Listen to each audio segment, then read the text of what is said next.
So, as a result of the paradigm shift, the shift from teleology to mechanism, the shift from religious thinking to scientific thinking, this sets philosophy off on a new path, what we're going to call a new agenda. And so, I'm just going to briefly go through some of those fundamental difficulties that arise as a result of science, the Enlightenment, etc. So, first is the problem of skepticism, right? So, what is the truth?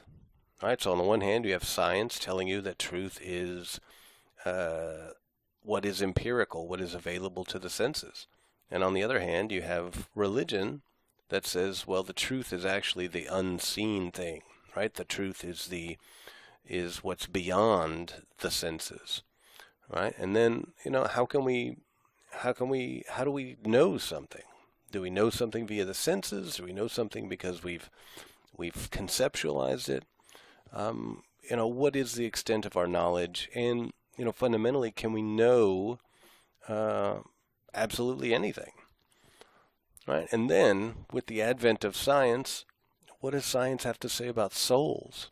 What does science have to say about God?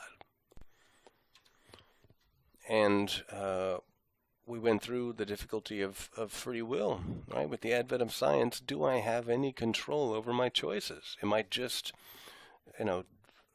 DNA? Am I just chemical reactions? Can I, is there anybody in here?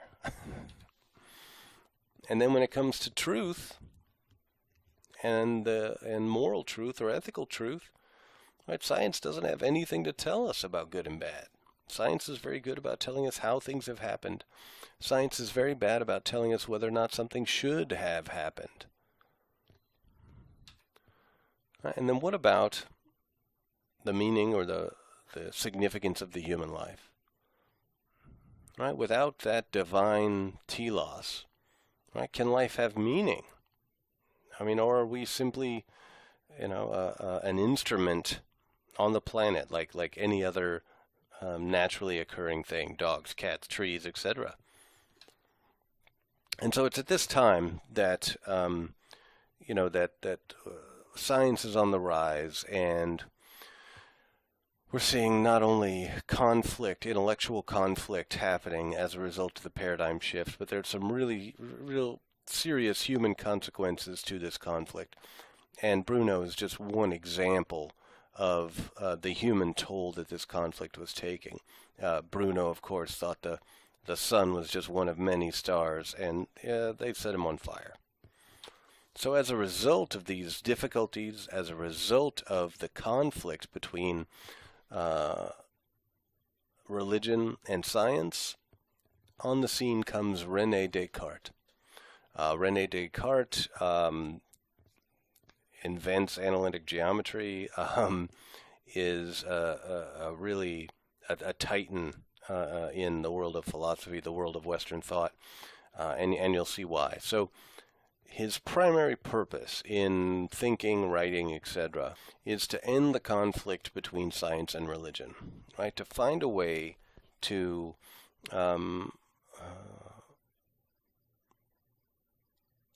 eliminate the competing narratives between religion and science, right?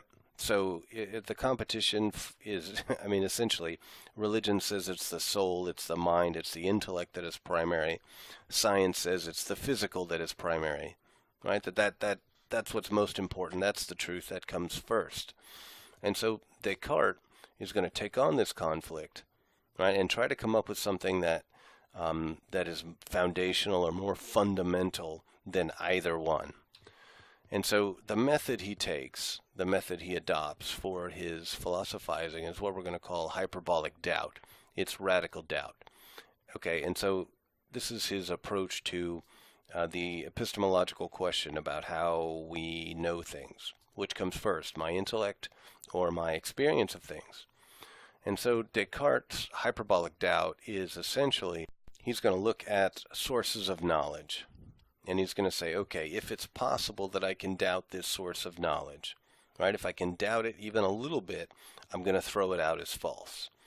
And his idea is if he takes this radical view, that eventually he'll get to some, what he calls the apodictic foundation for truth, right? Some fundamental way of knowing that cannot be doubted, something that is indubitable. So, and just like anyone would, this is in his first meditation, Descartes says, okay, when I want to know something about the world, where do I go for my information? Where do I go for knowledge? And he says, of course, I go to my senses individually, right? So if I want to know whether there's a computer in front of me, I'll use my eyes, right? If I want to know whether the volume's on, I'll use my ears, right? And so he says, is there any way I can doubt my senses individually? And he says, yes, there are some occasions where my senses have failed me, right? I've seen something that wasn't there, or, if you put the straw in the glass of water, it looks broken or bent, or, if you look down the highway and you see a puddle of water that you never get to, or you hear your name and no one's there, right? That my senses have failed me. So he throws them out. And he says, okay, what if all of my senses tell me the same thing? What if I'm hearing it, seeing it, smelling it? All of my senses agree that this is a computer.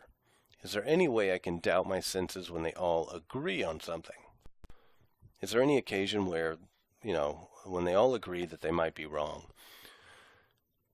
And he says, well, when I'm dreaming, right? All of my senses tell me the same thing when I'm dreaming, but that's clearly not real. Right? This is called it's his dream argument, and we see it in lots of different sort of pop culture ways. If you think about, the Matrix or something like that, and think to yourself, what evidence do you have that you are not still asleep, and that this is a dream? Right? So he says, okay, what is true even in my dreams? Like, even when I'm dreaming, what is true? And he says, math, right? Mathematical principles are still true. Even if I'm dreaming, they're still true, right? Things still have shape. Things still extend into space, right? Even if I'm dreaming, 1 + 1 still equals 2. Mathematical principles are still true. And he says, is there any way I can doubt math? And he says, well, what if God is not friendly? That is, what if God, Descartes calls it the evil genius. What if God is an evil genius, and he's simply programmed me to think that 1 + 1 = 2, that really 1 + 1 equals 345. Is it possible? Is it possible that God is an evil genius that's tricking me to think things? And he says, well, if it's possible, then I have to reject it. So he rejects math.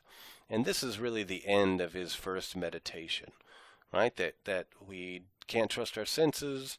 We don't know if we're in a dream or not. We can't trust math, right? So we've got nothing. And so this is where he picks up in his second meditation, right? He says, okay, is there anything that I cannot doubt? Is there anything that's true? Like, if I'm being manipulated by an evil genius, right, there must be something there to be manipulated, right? I am a thinking thing. And so he says, okay, is it possible that I can doubt that I'm thinking? And of course, he realizes if I doubt that I'm thinking, I'm still thinking.